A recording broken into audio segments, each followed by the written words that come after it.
Hey guys, this is Santa with Quest Dehumidifiers again. Today's video we're going to be going over replacing a 506 transformer. We're testing for the transformer on the 506. And what you want to do is you want to take the leads on your voltmeter, you want to touch them to R24, and you want to touch them to C.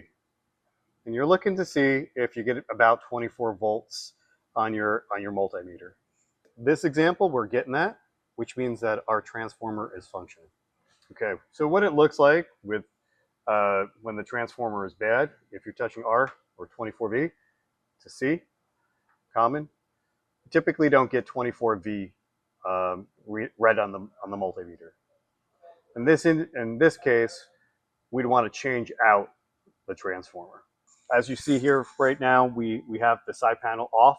What we did is we removed this panel. What you need to remove this panel is a driver, and you need a T30 torque bit to remove all the screws off here. Once you get them off, you'll obviously need to locate the transformer, and here's the transformer.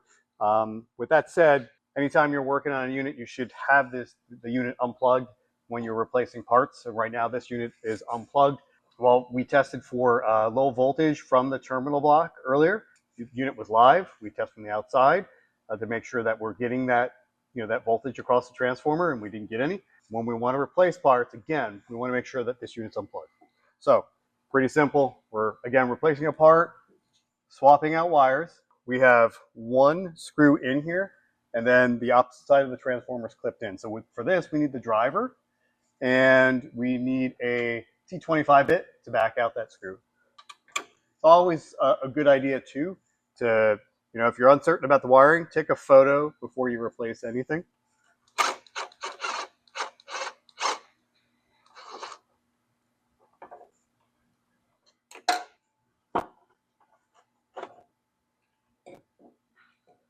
Got our new transformer. This is what it looks like on wire. And we're just swapping wires.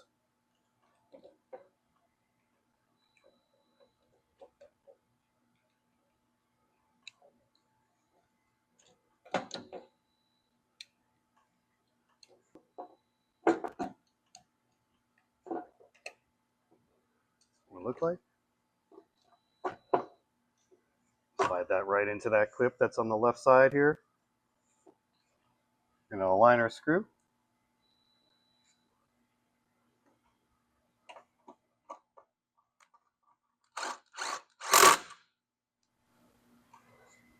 And that's pretty much it. That's how you change out a transformer.